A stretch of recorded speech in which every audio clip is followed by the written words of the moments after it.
ay merienda. Merienda nila 11 AM.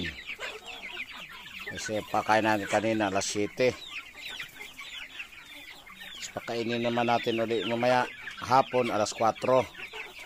Ayan ang ating upgraded native chicken. Galing kay Custod Chicken Breeding Farm sa Cambodian Banga, South Cotabato. Yan. Yan ay may 1 month old. Halo na lang sila dito ng ano. Yan, meron tayo ditong darag. Yan.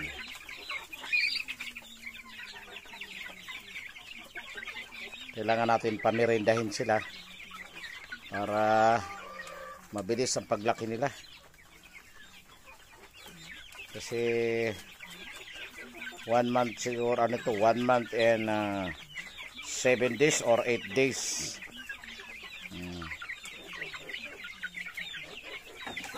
Lahat yan sila.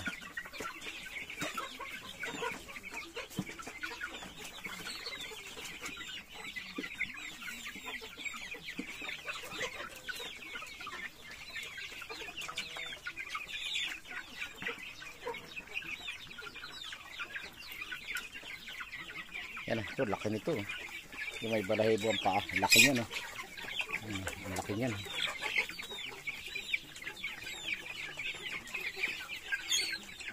Talagang may mga ano talaga, oh. May mga siga talaga. O, yan, oh. Siga yan. Yung siga rin yan. Yan, siga yan, siga. Pero ito, malaki ito. Hindi naman siya ng ano. Basta siya kain lang ng kain. Yan, oh. Ito, oh. Matindi rin ito isa. Ayan, oh, may mga tama na yung likod. Alag niya. Oh.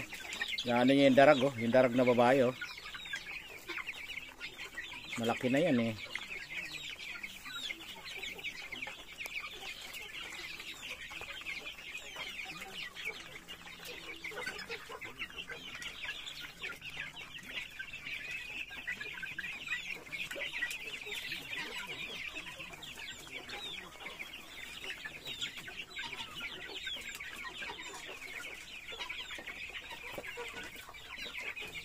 Kasi minsan may nakakapasok dito na ano, yung kobra natin na malalaki.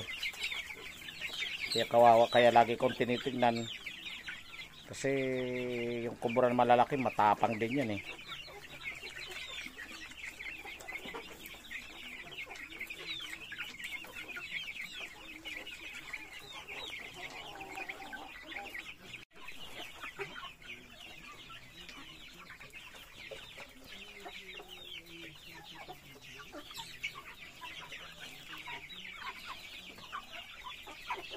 Yan, pamerinda natin. Yung tawag nila dito, oron-ororan ba yan? Yung ano na palay. Yung pagkataos ng parang ano, yan ang natitira na may ipa, tapos meron pa rin nakakain. Binigay ni Nining sa akin. Yan ang merinda nila. Sa sako yan, eh. Yan. Lalaki na nila. Ang lalaki, nakakatuwa rin. Tingnan mo naman yan.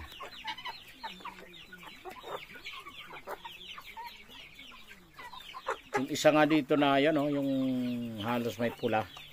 Kala ko mamatay na yan kasi ang laki ng maga niya ng tainga. Tama na sabi ni Sander, tinutuka. Yung pala nagtutuka yung ganiya, kaya hiniwalay ko. Kasi talo sila nung medyo pagdating ko dito, maliit-liit pa sila. Nakita ko paggabi, nandun na sila sa dapuan. Binabanatan pala ng ganiya. Maloko rin ganiya, eh. Ngayon malalaki na to. Pero hindi ko na rin binalik dito. Kasi doon hindi niya kaya ito, oh. Yung baliktad ang balaybo. Hindi niya kaya doon yung huluhano namin. Kasi yun, mas matapang yung kaysa sa kanya. Yan, oh, lalaki talaga, oh. Ano na, oh. Yung botsi nila punong-puno. Oh, di ba? Kakatuwa lang pag ganyan, kaya kailangan natin na mabaksin na natin to. Every 3 months ang ano natin.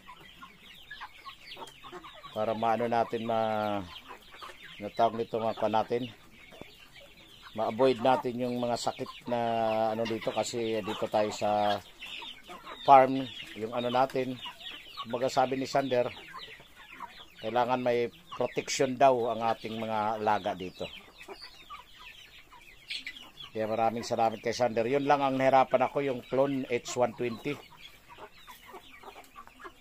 Nahirapan ako maghanap, siguro sa Marvel baka meron. Nagpapadala tayo kay Luigi. Ano? Oh. Ang lalaki rin talaga. Kakatuwa.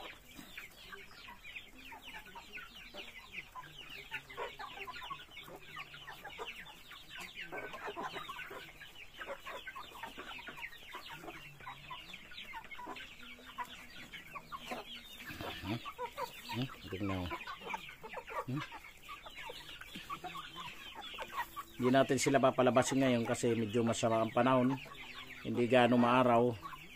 Baka magkaroon sila ng makakuha ng mga parasite sa labas. Kaya dito lang muna sila, dito natin pinagmerinda. Malinis naman yung nila, brother. Talagang to sila. Kasi lang to, nandito 20. Yung nandito sa kabila, yung mga sisyo natin, yun, 55 yun. Tinanggal natin yung dalawa dahil nilagay natin sa quarantine dahil naghahalak sa sipon. Ilagyan natin agad ng antibiotic para ma-prevent natin, di na matuloy yung niya, sipon. Kaya kailangan hiwalay natin, mahirap pagkahawa-hawa. Yung gamot natin, yung binigay ni Sander na yung Norflox, mabisa naman siya, mabisa. Kasi yung ko natin, yung may mga pagkakaalam ko may Coryza, gumaling siya. Yan di ba? Kakatuwa lang.